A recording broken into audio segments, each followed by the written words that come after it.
Assalamualaikum warahmatullahi wabarakatuh. Salam bahagia, damai sejahtera, Om Swastiastu, Namo Buddhaya, salam kebajikan, rahayu untuk kita semua. Pemirsa, kali ini berjumpa lagi dengan saya, Siti Nur Samsiah, calon guru penggerak angkatan 7 dari TK Pertiwi Ngantru, Trenggalek, Jawa Timur. Masih dengan pembimbing Bapak Suyatno sebagai fasilitator dan Ibu Dina Luvitasari sebagai pengajar praktik.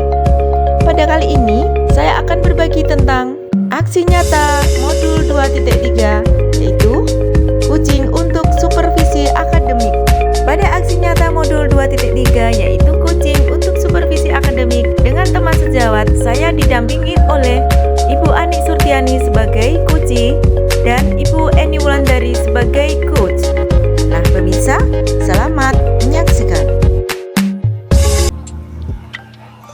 Assalamualaikum warahmatullahi wabarakatuh. Saya Siti Nur Samsiah. Pada hari ini saya akan melakukan coaching supervisi akademik. Saya bersama dengan Bu Ani dari TK Pertiwi Ngantru. Saya mengajar di kelompok B.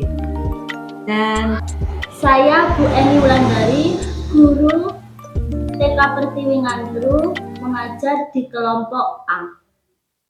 ya, demikian perkenalan dari kami. Terima kasih Bu Eni dan Bu Ani. Pada hari ini kita akan melakukan coaching untuk supervisi akademik ya Bu Ani ya. Oke. Sebelumnya saya akan menyapa Bu Eni dulu. Assalamualaikum warahmatullahi wabarakatuh Bu Eni. Waalaikumsalam Bu Nur. Alhamdulillah sehat. Apa kabar Bu Nur? Alhamdulillah kabar saya baik sekali Bu Eni. Bu Eni, berdasarkan informasi yang saya peroleh kemarin, Bu Eni bahwasanya akan melakukan coaching dengan Bu Ani hari ini ya. Apa betul Bu Eni? Iya betul Bu Nur. Oh ya. Kira-kira Bu Eni kompetensi apa yang akan dikembangkan dalam pelaksanaan coaching dengan Bu Ani?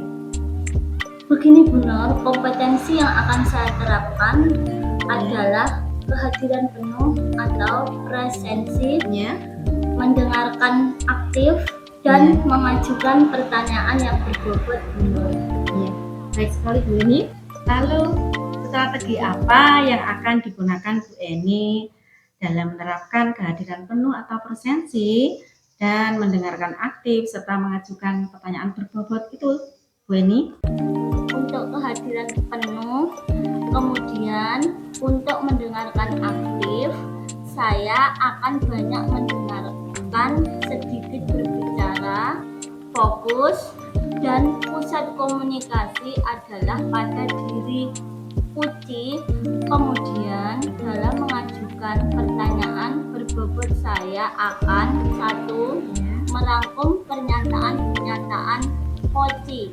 2. Menggunakan kata apa, bagaimana, seberapa, kapan, dan di mana dalam bentuk pertanyaan terbuka Bu. 3. Menghindari penggunaan kata tanya mengapa. Yang keempat yaitu mengajukan satu pertanyaan pada waktu tertentu dan tidak memberondong. Baik sekali Bu Eni ya. Masya Allah Bu Eni, luar biasa strateginya ya. Strategi yang dirancang Bu Eni itu tadi untuk coaching dengan Bu Eni tentunya ya. Nah Bu Eni, sekarang Bu Eni bisa memulai coaching dengan Bu Ani. Semoga nanti lancar sesuai dengan rencana yang Bu Eni rencanakan tadi. Silakan Bu Eni dan Bu Ani dimulai coachingnya. Iya Bu Nur, terima kasih. Monggo Bu Ani. Bu Ani. Assalamualaikum Bu Eni. Waalaikumsalam Bu Ani, apa kabar? Alhamdulillah sehat Bu Eni. Apa kabar juga Bu Eni? Alhamdulillah, saya juga sehat Bu. Ada yang bisa saya bantu Bu Ani? Begini Bu Eni, ada hal yang ingin saya tanyakan kepada Bu Eni. Oke, tentang apa ya Bu? Tentang murid saya di kelas Bu Eni. Ada murid saya yang selalu sulit fokus dalam pembelajaran. Dia seringkali tidak menyelesaikan tugasnya. Jadi, murid Bu Ani itu ada yang kurang bisa fokus dan seringkali tidak mampu menyelesaikan tugasnya ya Bu. Iya Bu, begitulah kondisinya. Apa yang Bu Hani harapkan dari diskusi ini? Saya berharap ada penyelesaian dari kesulitan fokus yang dialami oleh murid saya ini.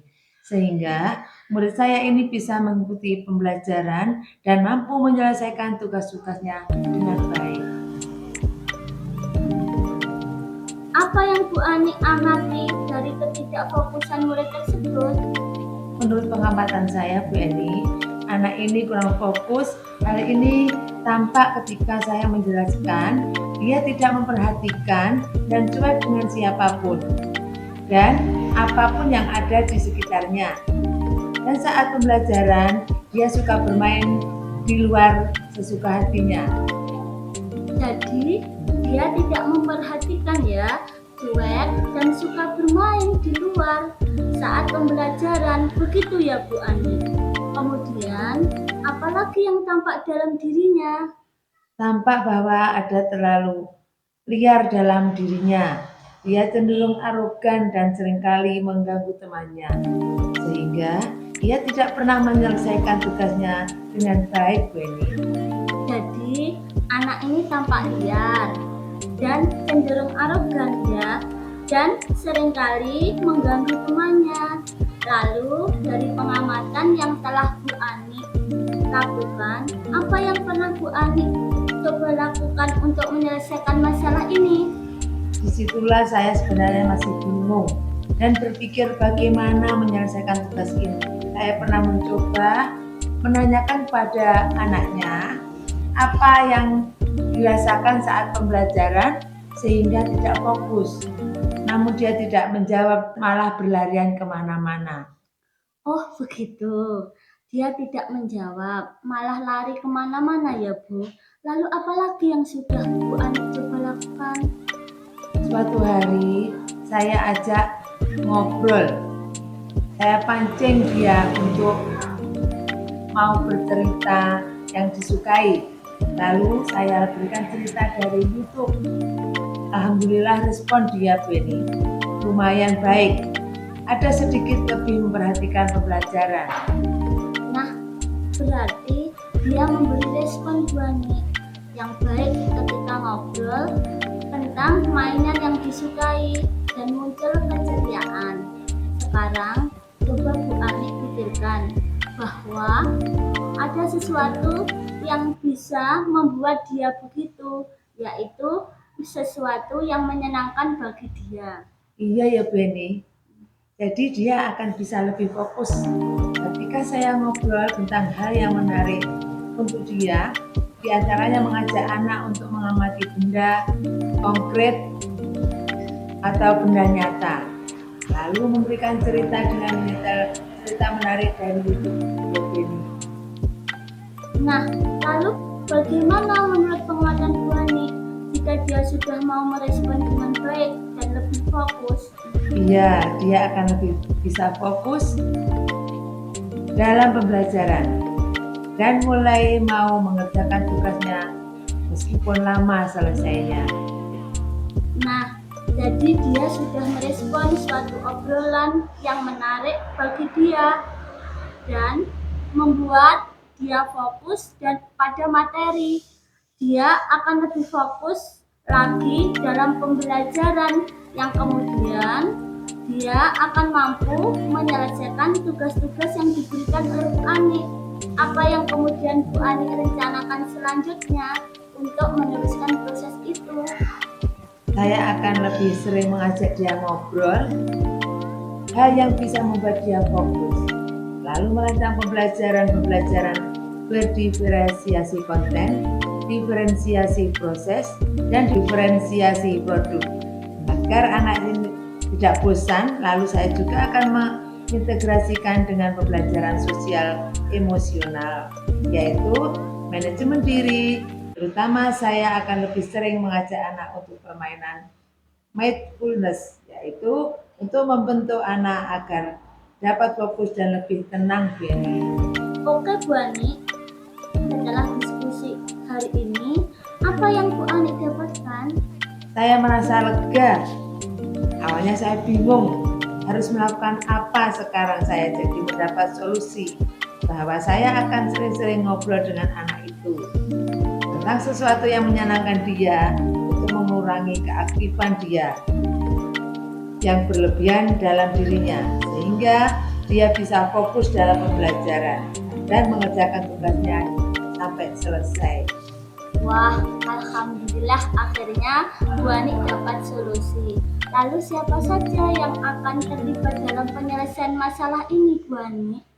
Saya akan melibatkan rekan-rekan guru, teman-temannya, dan saya akan mengomunikasikannya dengan orang tuanya agar ada kesinambungan sehingga benar-benar terselesaikan masalah ini. Alhamdulillah, berarti Bu Ani sudah dapat solusi yang tepat. Seminggu lagi kita akan ngobrol-ngobrol lagi ya, Bu Ani. Saya penasaran bagaimana hasil dari solusi yang Bu Ani ambil ini. Iya Bu Eni, terima kasih Bu Eni ya. Sama-sama Bu Ani, semangat pokoknya. Iya Bu Eni. Assalamualaikum Bu Eni. Waalaikumsalam warahmatullahi wabarakatuh. Alhamdulillah Bu Eni, coaching sudah dilaksanakan dengan lancar ya Bu Eni. Luar biasa Bu Eni. Bu Eni tadi sudah melakukan coaching dengan Bu Eni dengan baik. Untuk kehadiran penuh atau presence-nya juga sudah mendengarkan aktifnya tadi. Saya lihat Bu Eni sudah bagus, sudah bisa mengajukan pertanyaan yang bagus sekali kepada Bu Ani.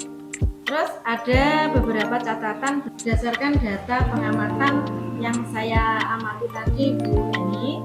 Di antaranya yaitu ketika Bu Eni mengajukan pertanyaan pokok tadi, maka Bu Eni ya yang perlu diperbaiki mungkin Bu Eni harus menggunakan kata-kata kunci untuk dapat bisa mendengarkan kunci dengan baik ya Bu Eni. Kemudian yang kedua yaitu Bu Eni tadi sudah sudah bisa melakukan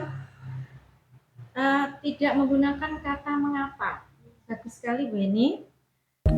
Karena kalau menggunakan kata mengapa itu nanti karena bisa nanti terasa Bu Eni itu menjudgment.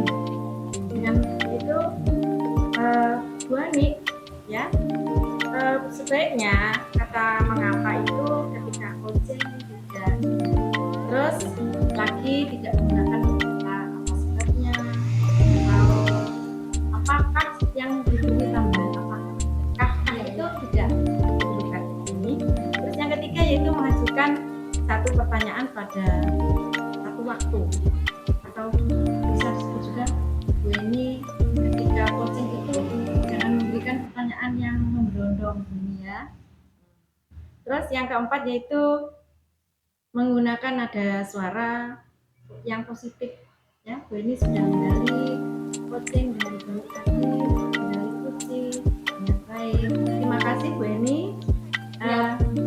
Bu Eni, kira-kira Bu Eni setelah melakukan coaching ini kira-kira kompetensi yang Bu Eni harapkan menjadi naik level berapa Bu Eni? Ya setidaknya 8 lah Bu. Ya yang tadinya kompetensi coaching saya masih 4, sekarang dan mudah-mudahan naik menjadi level yang 8 ya Bu Nur. Saya mohon. Alhamdulillah ya. Semoga nanti coaching yang akan datang itu yang akan dilakukan Bu Eni dengan guru lain mungkin bisa memberikan solusi atas permasalahan guru yang dihadapi ya Bu Eni ya. Tentunya begitu ya. Ya. Terima kasih Bu Nur. Ya. Saya senang mendapatkan masukan dari Bu Nur. Semoga kedepannya saya lebih baik lagi dalam melakukan coaching. Iya, baik Bu Eni, sama-sama. Tetap semangat ya Bu Eni, Bu Ani. Ya. Sampai jumpa lagi di supervisi yang selanjutnya. Terima kasih atas semua apa yang dilakukan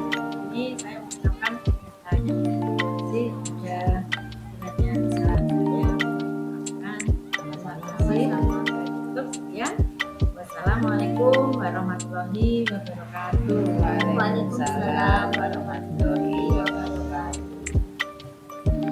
Nah, pemirsa, demikian video tentang coaching supervisi akademik dengan teman sejawat. Terima kasih telah menyimak video sampai selesai. Sampai jumpa lagi dalam video yang lainnya. Wassalamualaikum warahmatullahi wabarakatuh.